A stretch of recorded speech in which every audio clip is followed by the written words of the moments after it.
오늘은 요한계시록 강해 6강을 시작하겠습니다. 요한계시록 1장 14절 말씀. 그 머리와 털의 희기가 흰 양털 같고 눈 같으며 그의 눈은 불꽃 같고 그의 발은 풀무에 단련한 빛난 주석 같고 그의 음성은 마늘 물소리와 같으며. 여기서 머리와 털의 희기가 흰 양털 같고 눈 같으며 라는 말씀은 그가 영원히 존재하고 계심을 말하고 있습니다. 그리고 그의 성결하고 죄가 조금도 없으신 순결하신 예수님을 나타냅니다. 성경은 성경 말씀으로 푸는 것이 가장 현명합니다. 그래서 이 다니엘서 7장 9절을 보면은 영원하신 하나님이신 예수님에 대한 말씀이 나와 있는데, 내가 보았는데 왕좌가 놓이고 옛적부터 항상 계시니가 좌정하셨는데 그 옷은 희기가 눈 같고 그 머리털은 깨끗한 양의 털 같고. 그 다음에 이사야 1장 18절에도 보면은 여호와께서 말씀하시되 오라 우리가 서로 변론하자. 너희 죄가 주홍 같을지라도 눈과 같이 희어질 것이요 진홍같이 붉을지라도 양털같이 되리라. 여기에 눈과 같이 희어진다는 말씀, 또한 양털같이 된다는 이 말씀은 죄에 대한 말씀입니다. 죄가 아무도 하나도 없이 다 정결케 된다는 그런 뜻으로 예수님에게는 죄가 전혀 없으십니다. 고린도후서 5장 21절에 보면은 하나님이 죄를 알지도 못하신 자로 우리를 대신하여 죄를 삼으신 것은 우리로 하여금 저희 안에서 하나님의 의가 되려 하심이니라. 고린도후서 5장 21절 말씀인데, 예수님은 죄가 없으시고 죄를 알지도 못하신 자로 죄로 정하심은 우리를 구원하시기 위함이라고 했습니다. 그 다음에 그의 눈은 불꽃 같고, 그의 눈이 불꽃 같다는 말씀은 이 교회 모든 형편과 성도들의 마음 상태를 다 아시고 꿰뚫어 보시고 계신다는 뜻입니다. 역대하 16장 9절에도 보면은 여호와의 눈은 온 땅을 두루 감찰하사 전심으로 자기에게 향하는 자를 위하여 능력을 베푸시나니. 또 잠언 15장 3절에도 보면은 여호와의 눈은 어디 있으든지 악인과 선인을 감찰하시느니라. 보라 주 여호와 내가 범죄한 날에 주목하여 지면에서 멸하리라. 아모스 9장 8절에 그 말씀이 있는데, 하나님께서는 이 범죄한 나라, 악한 나라는 반드시 지면에서 멸하고 마십니다. 온 세상에 두루 행하는 여호와의 눈이라. 스가랴 4장 10절 말씀. 주의 눈은 의인을 향하시고 그의 귀는 주의 간구에 기울이시되 주의 낯은 악행하는 자들을 향하시느니라 하였느니라. 베드로전서 3장 12절 말씀. 예수님은 여러분에 대해서도 모두 아시고 계시며 또한 나에 대해서도 모든 것을 다 알고 계십니다. 예수님께서 이 땅에 계실 때에 성전문 옆에 있는 그 헌금교회에 헌금하는 사람들의 사정을 다 알고 계셨습니다. 많은 사람들이 헌금교회에 헌금하는 것을 보시고 어떤 과부의 헌금에 대해서 평하시기를, 다른 사람들은 자기 소유의 풍성한 가운데서 바치지만 이 과부는 자기의 전 재산인 랩돈 2냥을 바쳤다라고 했습니다. 그 랩돈 2냥이 해봐야 한 2, 3전 정도밖에 안 되는 이런 미미한 돈이지만 이 여인에게 대해서는 자기의 전 재산이었다. 그래서 하나님께서는 그 많은 양을 보시지 아니하고 그 마음에 그 진실로 하나님을 사랑하며 바치는 그 동기를 말하시는 것입니다. 또 베드로가 예수님의 예언하신 대로 딱 2번 울기 전에 네가 나를 3번 부인하리라 하는 이 말씀의 예언대로 베드로가 예수님을 3번 부인했습니다. 그리고 달기 2번 울었습니다. 그럴 때 베드로의 눈과 예수님의 눈이 마주쳤을 때에 예수님의 불꽃 같은 눈으로 베드로의 심정을 꿰뚫어 보시는 그 베드로는 예수님의 말씀이 생각이 나서 밖에서 나가 심히 통곡하며 회개한 사실을 우리가 기억합니다. 예수님의 눈은 사람의 심령을 꿰뚫어 보십니다. 오늘 만일 여러분들이 주님의 눈과 마주친다면 당신 속에 있는 모든 것을 적나라하게 꿰뚫어 보고 계시다는 것을 잊지 말기를 바랍니다. 내가 주님의 명령에 순종치 않거나 형제를 미워하는 죄를 짓고 있을 때는 심한 수치심과 두려움으로 가득 차게 될 것이나 내가 주님의 말씀에 순종하여 성령의 사랑으로 다른 사람을 사랑하고 있는 가운데 주님을 만난다면은 예수님께서는 말씀하시기를 사람이 나를 사랑하면 내 말을 지키리니 내 아버지께서 저를 사랑하실 것이요 우리가 저에게 와서 거처를 저와 함께 하리라.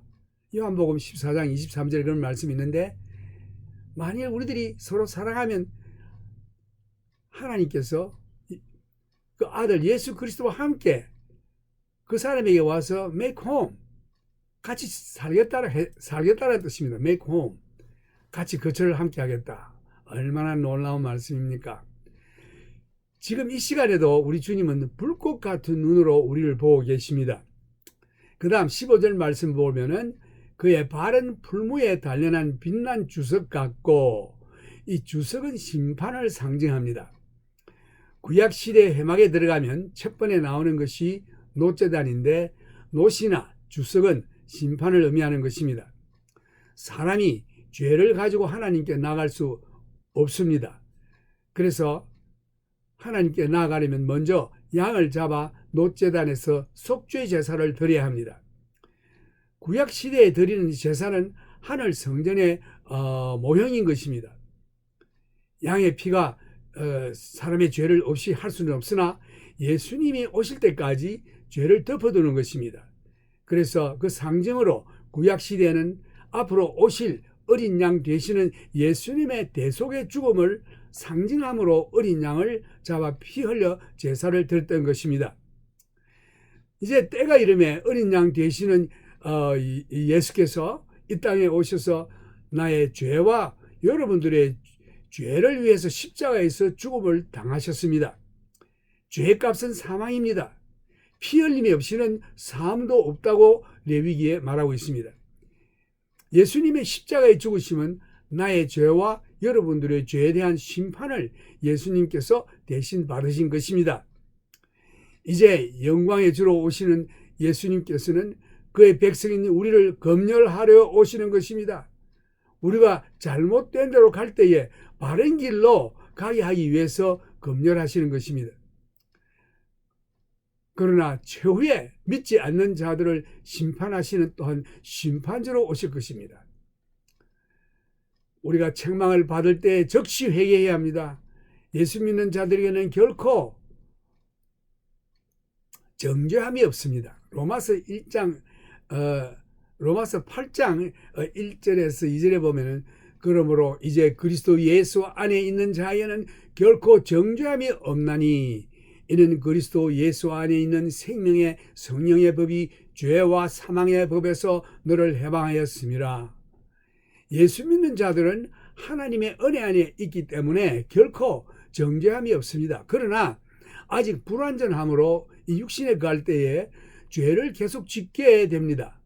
이 죄를 짓는다고 해서 영생을 잃는 것은 아닙니다만은 주님과 사귐이 잘라지는 것입니다. 이 사귐을 다시 회복하자면 죄를 고백해야 하고 또 용서를 받아야 합니다. 요한 1서 1장 9절에 보면은 하나님은 미쁘시고 의로우사 우리가 우리 죄를 고백할 때에 우리 죄를 용서해 주시고 모든 불의에서 깨끗게 해 주신다는 말씀이 있습니다. 때로는 환난을 통해서 죄 짓는 일에 대해서 벗어나 다시금 주님과 사귐을 다시 회복할 수 있도록 주님이 또한 환난도 허락하십니다. 이제 이 일은 항상 성령의 역사로 나타납니다. 우리는 예수님의 책망에 대해서 회개하고 바른 길로 즉시 돌아서야 합니다. 로마서 5장에도 보면은 믿음으로 쓰여있는 은혜 안에 들어가자. 그러므로 우리가 믿음으로 의롭다 하심을 얻었은즉 우리 주 예수 그리스도로 말미암아 하나님으로 더불어 화평을 누리자. 또한 그로 말미암아 우리가 믿음으로 서 있는 이 은혜에 들어감을 얻었으며 하나님의 영광을 바라고 즐거워하느니라. 다만 이뿐 아니라 우리가 환난 중에도 즐거워하나니 이는 환난은 인내를, 인내는 연단을, 연단은 소망을 이루는 줄 알미로다. 소망이 부끄럽게 아니하면 우리에게 주신 성령으로 말미암아 하나님의 사랑이 우리 마음에 부음받음이니 라는 말씀이 이 로마서 5장 1절에서 5절까지 있습니다. 은혜 안에 있는 자들은 그리스도로 말미암아 하나님과 화평의 관계에 있기 때문에 그 마음속에 항상 하나님의 화평이 넘치고 하나님의 영광을 바라고 즐거워하며 살아갑니다.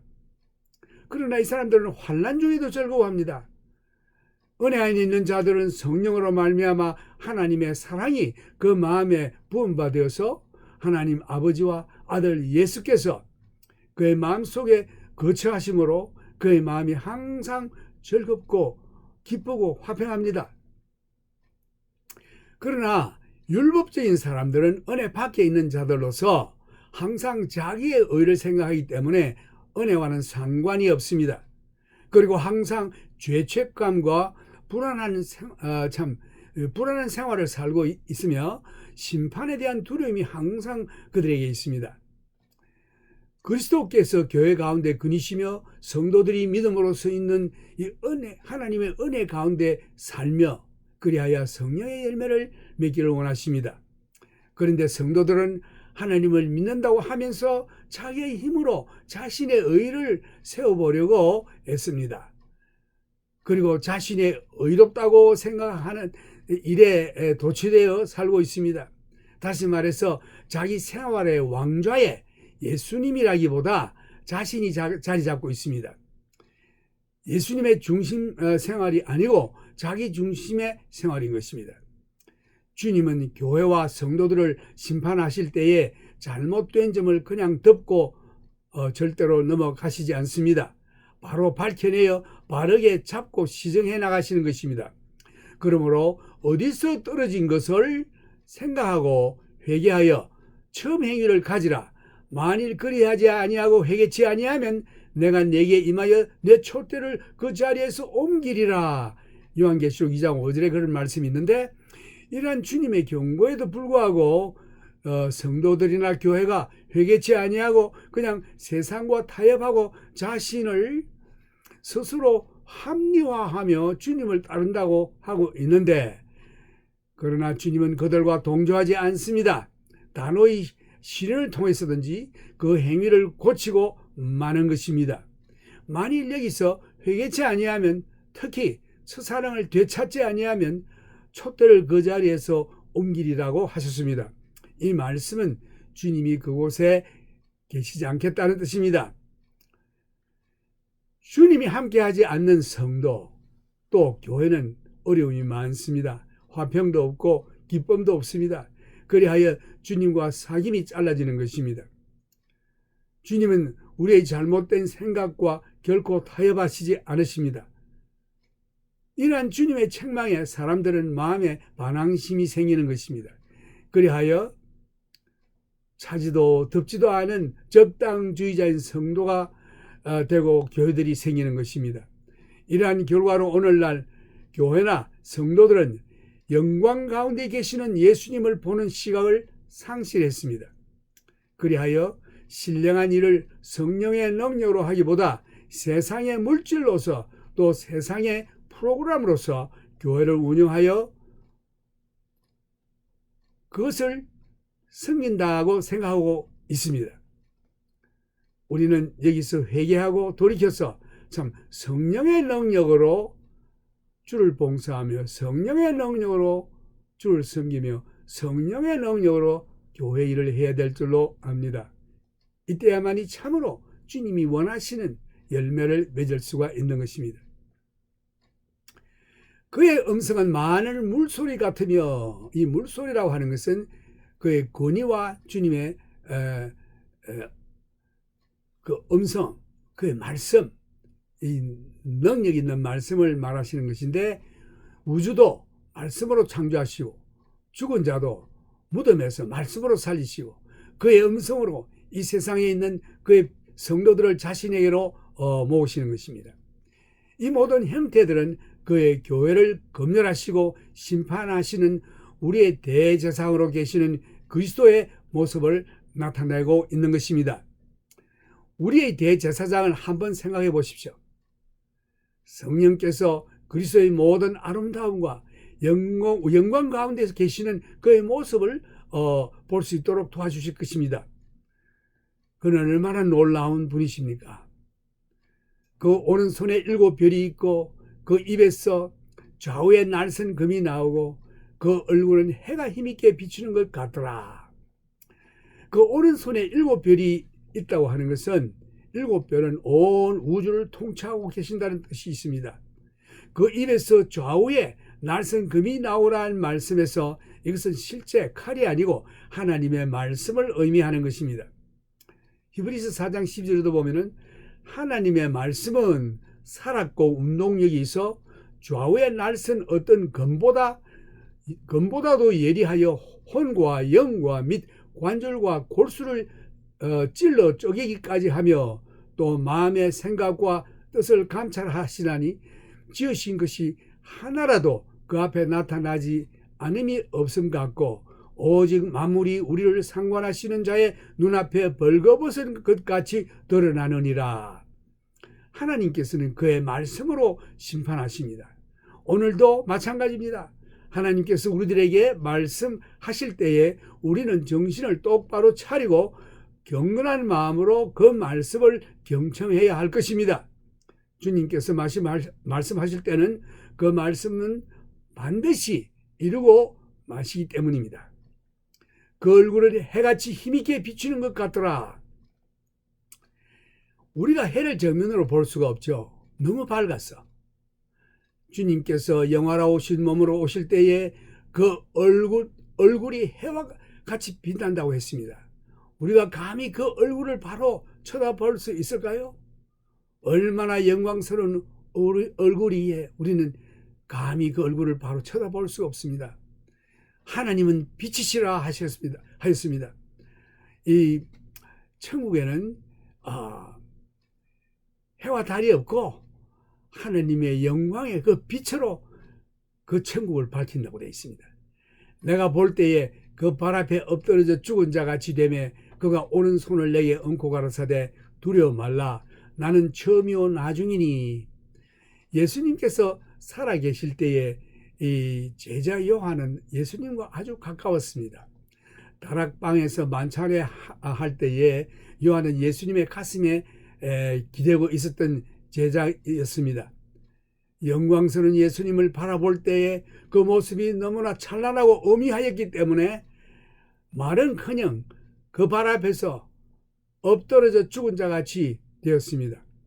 예수님의 영광의 자태를 본 요한은 완전히 마비되었습니다. 예수님께서 이 세상에 계실 때에 주님과 친분이 있었던 요한도 이런 정도면 우리가 영광의 주님을 바라볼 때는 말할 것도 없이 요한보다 더 죽은 자같이 될 것입니다. 오늘날 주님의 말씀에 순종치도 않으면서 예수님의 이름을 함부로 부르고 자기 친구라고 막 대하는 자들이 있는데 조심해야 합니다. 그러나 예수님은 자기의 명령에 순종하는 자들을 친구라고 말씀했습니다. 너희가 나의 명하는 대로 행하면 곧 나의 친구라. 이제부터는 너희를 종이라 하지 아니하리니 종은 주인의 하는 것을 알지 못함이라.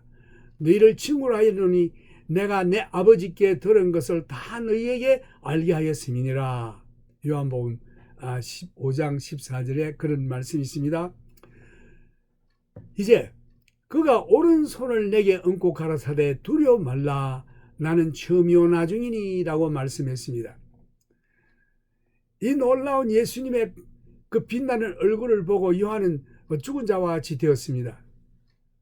하나님이신 예수님께서 영화롭게 되신 후에 인간에게 첫 번 하시는 말씀이 두려워 말라라고 하셨습니다.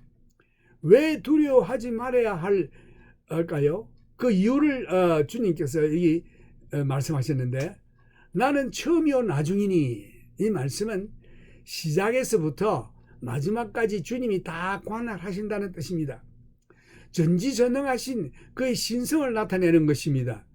이러한 하나님이신 예수님이 나의 구속자이시기 때문에 두려워할 일이 전혀 없다라는 것입니다. 그가 영원 가운데 계셔서 인생의 구속 사역을 끝내시고 이제 영원으로 다시 들어가는 것입니다. 영원 가운데 계시는 주님이 영원에서 나와 인생의 구속 사역을 끝내시고 이제 영원으로 다시 들어가시는데, 시편 기자는 시편 90편 2절에 말하기를 산이 생기기 전 땅도 세계도 주께서 조성하기 전 곧 영원부터 영원까지 주는 하나님이시니다.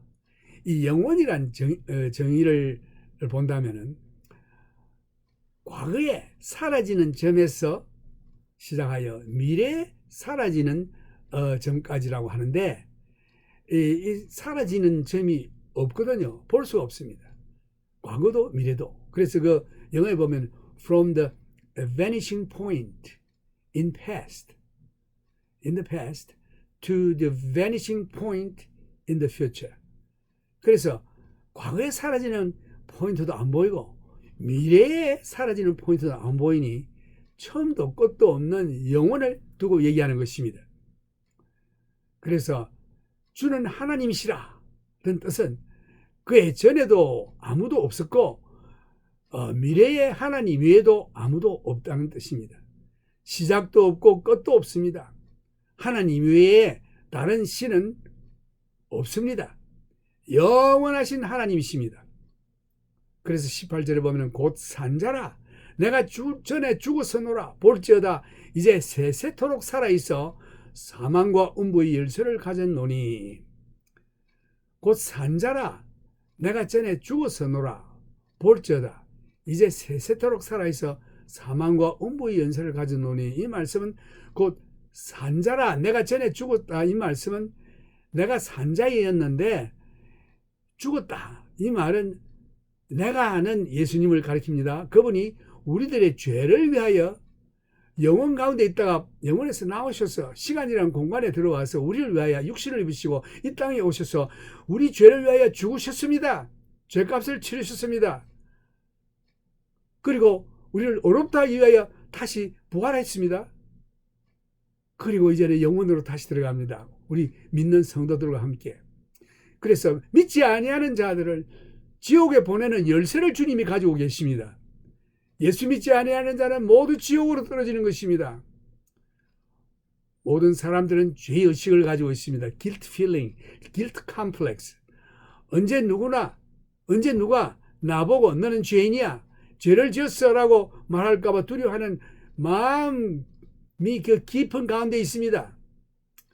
바울은 여기에 대해서 믿는 자들에게 그들의 위치를, 우리 믿는 자들의 위치를 로마서에서 말하고 있는데, 죄책감을 하나도 가질 필요가 없다고 말하고 있습니다. 로마서 8장 1절 2절에 보면은 그러므로 이제 그리스도 예수 안에 있는 자에게는 결코 정죄함이 없나니 이는 그리스도 예수 안에 있는 생명의 성령의 법이 죄와 사망의 법에서 너를 해방하였습니다. 예수 믿는 자들은, 예수 안에 있는 자들은 결코 정죄함이 없습니다. 또 거기에 보면은 누가 정죄하리요? 죽으실 뿐 아니라 다시 살아나신 이는 그리스도 예수시니 그는 하나님 우편에 계신 자여 우리를 위하여 간구하는 자시니라. 그 다음에 보면은 로마서 8장 34절에 우리의 죄를 위하여 죽으실 뿐 아니라 우리를 어렵다 하기 위하여 살아나셨고 지금 하나님 우편에 앉아 계시며 우리를 위하여 간구하시고 계신다고 말했습니다. 우리가 이 몸을 떠나면 우리는 주님 계신 곳 천국으로 가게 될 것입니다. 우리의 죄를 사하여 주신 하나님, 그래서 이 로마서 8장 38절을 보면은 내가 확신하노니 사망이나 생명이나 천사들이나 권세자들이나 현재일이나 장래일이나 능력이나 높음이나 깊음이나 다른 아무 피조물이라도 우리를 우리 주 그리스도 예수 안에 있는 하나님의 사랑에서 끊을 수 없으리라.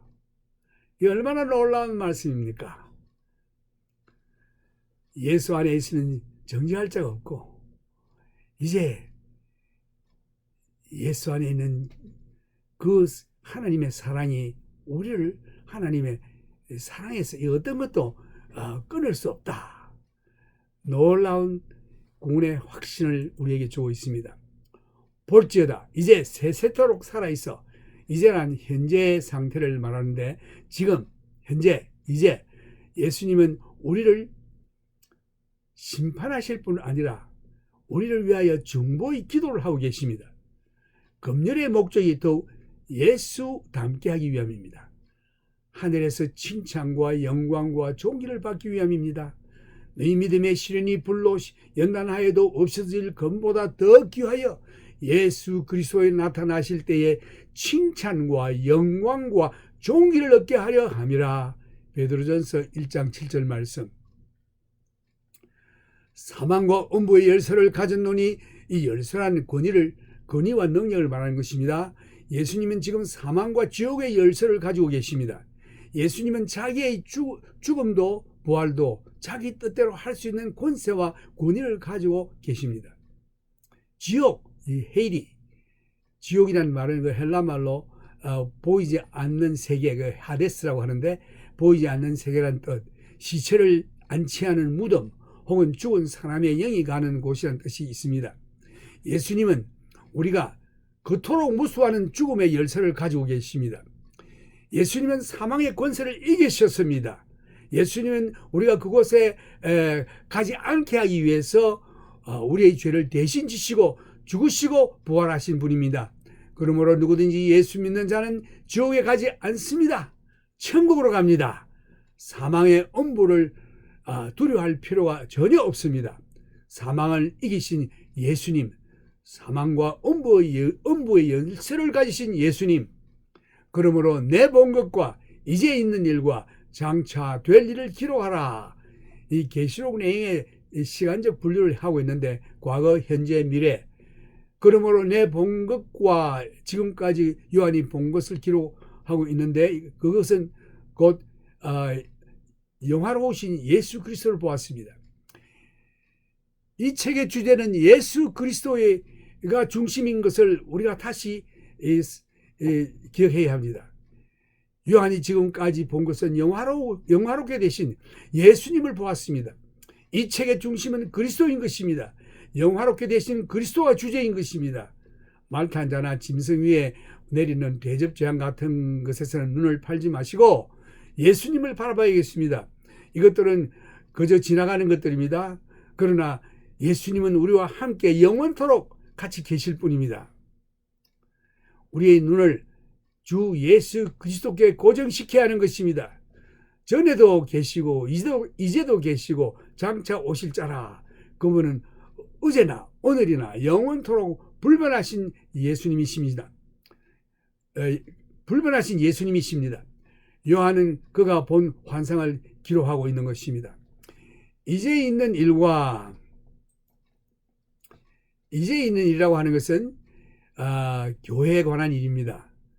우리가 2000년이나 지난데도 아직 교회 시대에 살고 있는데, 교회에 관해서는 2장 3장에 잘 나와 있고, 장차 될 일을 기록하라. 이것은 4장 1절에서 보면 그 4장 1절에 일 후에, 이것이 메타타우타라는 헬라 말로 되어 있는데, 메타타우타, 일 후에 이리로 올라오라라는 명령이 하늘에서 요한에게 내립니다. 그때 교회가 휴거를 받고 하늘에 들림 받고 하늘에서 일어나는 일들과 교회가 떠난 후에 이 땅에서 일어나는 일들을 기록하고 있습니다. 이것이 그리스도의 계획입니다. 4장에서 22장까지 잘 기록되어 있습니다. 이 7별과 7촛대의 비밀의 설명은 내 본 것은 내 오른손에 7별의 비밀과 일곱 금 촛대라. 일곱 별은 일곱 교회 사자요 일곱 촛대는 일곱 교회니라. 요한은 여기서 상징적인 말을 전혀 하지 않고 있습니다. 여자 그대로 말하고 있습니다. 요한이 상징적으로 할 때는 그 말을 쓰는데 우리로 하여금 이해하기 좋도록 도움이 되도록 그 상징적인 말을 하는 것입니다. 내 오른손에 일곱 별의 비밀과 일곱 급 촛대라.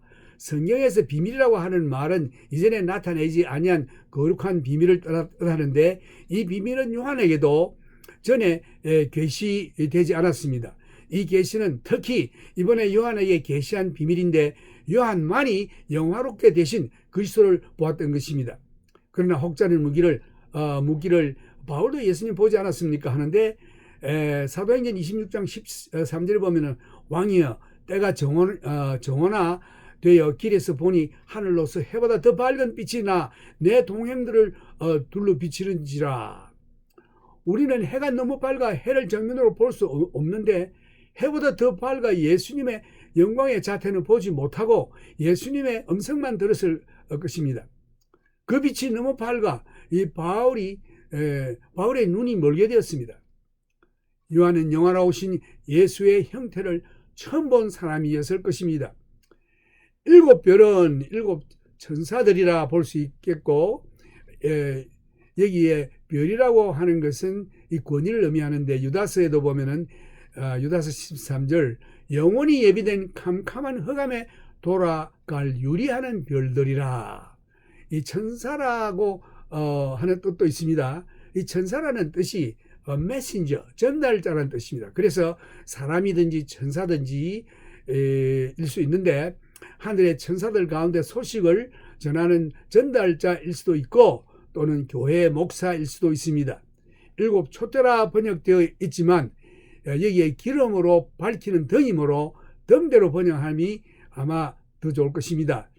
여기에 일곱 별은 교회 목사들이요 일곱 촛대, 일곱 등대는 일곱 교회를 의미하는 것입니다. 이것들을 전가하신 이가 가라사대 내가 진실로 속히 오리라 하시거늘 아멘. 주 예수여 오시옵소서.